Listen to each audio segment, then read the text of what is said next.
आपल्याला आता मी पूर्वी सांगितलंच, पाणी, स्वच्छता आणि आरोग्य हे शहराची प्रमुख अडचणी आहेत. त्या सर्व दूर करण्यासाठी जे प्रयत्न करता येतील ते सर्व करणार.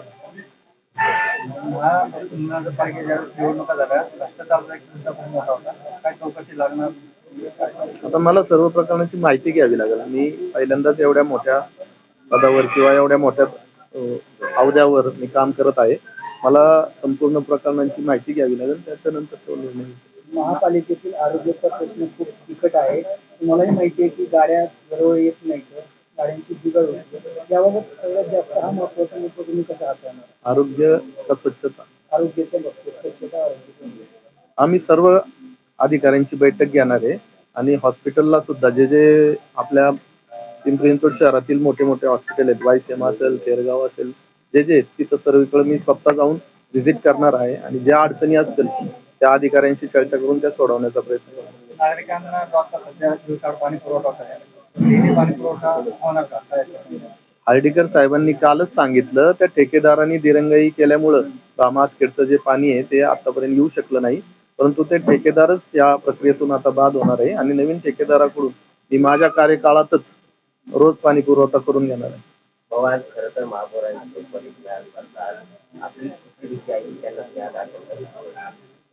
स्वर्गीय अंकुश भाऊ लांडगे यांच्या पुण्याईमुळं भारतीय जनता पक्ष या शहरातील आमदार आदरणीय महेशदादा लांडगे, आदरणीय शंकर शेठ जगताप, बापू काटेंनी सुद्धा मनाचा मोठेपणा दाखवला, आदरणीय अमितजी गोरखे, उमाताई खापरे आणि आमचे सर्वच भारतीय जनता पक्षावर मनापासून प्रेम करणारे आमचे सहकारी, सर्वांच्या आशीर्वादाने, सर्वांच्या सहकार्याने मला आज ही संधी मिळालेली आहे.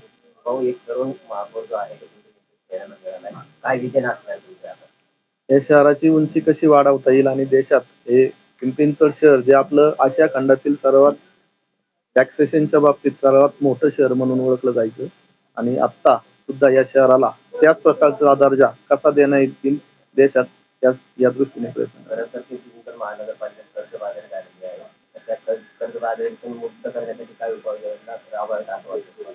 आता भारतीय जनता पक्षाचंच सरकार आहे, त्यामुळं त्या आयुक्तांशी चर्चा करून आता सध्याची बजेटची परिस्थिती पाहून वरिष्ठांकडून सुद्धा मदत घेऊन जास्तीत जास्त सुविधा येथील नागरिकांना कशा देण्यात येतील यासाठी प्रयत्न.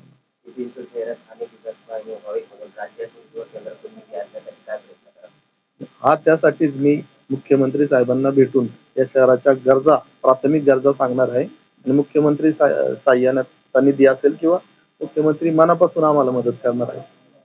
पहिल्या पत्रकार परिषदेमध्ये शहरातील नागरिकांना काय सांगितलं? सर्व शहरातील नागरिकांना हा संदेश दिला जाईल की 4 वर्ष झाले प्रशासन काळामुळे आपली गैरसोय झालेली ही सर्वांना मान्य आहे, परंतु आता सर्व तरुण